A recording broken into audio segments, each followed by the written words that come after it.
যে এইটো সকলোৱে সহজগতি সম্ভৱ হৈছে।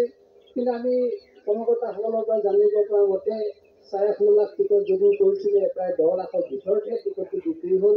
কিছু কাৰিকৰী বিজুতিৰ কাৰণে গোটেইখিনি হয়তো বিক্ৰী কৰিব নোৱাৰিলে। তথাপি আজি যিখিনি উপহাৰ কুপন বিক্ৰী হ'ল তাৰ নামতেই খেল খেলা হ'ব। Low battery, please charge. যদি 26টা পুৰস্কাৰ আপোনালোকে বুটলিবলৈ সমৰ্থ হ'ব, আমাৰ এটা অসমীয়াত কথা আছে,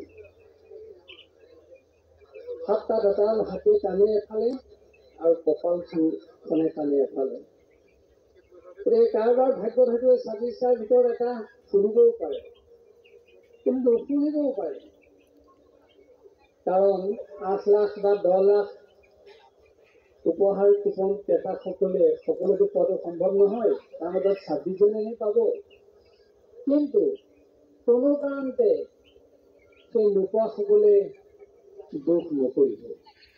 এইটো কাৰণে নকৰিব যে যি আপোনালোকে উপহাৰ কুপনৰ নামত 100 টকা দিলে, এয়া দিছে বিশেষকৈ অসমৰ ঘৰ, সমাজ আৰু মানুহ তৈয়াৰ কৰা জ্ঞান মহাচক্ৰৰ বাবে এটা অমূল্য দান।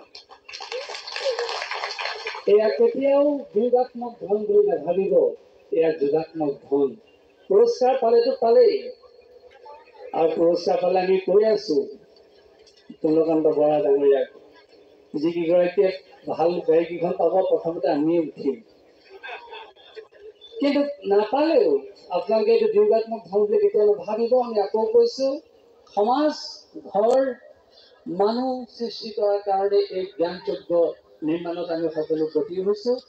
যেনেকৈ যজ্ঞত আহুতি দিয়ে, এটা দক্ষিণা দিয়ে, আপোনালোকেও যেন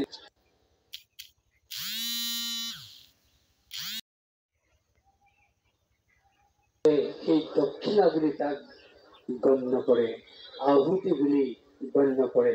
আৰু যেতিয়া আপোনালোক এই ভাৱত প্ৰতিষ্ঠিত হ'ব, আপোনালোকৰ শিৰত আপোনা আপুনি আশীৰ্বাদ বৰ্ষিত হ'ব। আৰু পুনৰ কৈছো, পুৰস্কাৰ নাপালেও, আপোনালোকে সেই ফলৰ অধিকাৰী নহ'লেও ঘৰখনত অন্তত এই ভাৱেৰে 100 টকাৰ অৰিহণাৰ যোগেদি এটা সুন্দৰ প্ৰভাৱ পেলাবলৈ সমৰ্থ হ'ব। আৰু আমিও গোবিন্দ দৰ্শনত প্ৰাৰ্থনা জনাইছো, যিসকলে উপহাৰ নামতে হওক, বিশ্ববিদ্যালয়ৰ নামতে হওক এই অৰিহণা আগবঢ়ালে, যি উদ্দেশ্যে ইয়াত সহায় জনালে, তেওঁলোকৰ শিৰত ফুল চন্দন বৰ্ষিত হওক, আৰু ঘৰে ঘৰে আপোনালোকৰ উন্নতি সাধিত হওক, আৰু ঘৰে ঘৰে আপোনালোকৰ শান্তি বিৰাজিত হওক। আমি পুনৰবাৰ এই কথা উল্লেখ কৰিছো, আজি আমি দেখাত আধ্যৱন্ত, সুন্দৰ পোচাক পিন্ধিছো, সুন্দৰ আমাৰ আচবাব আছে,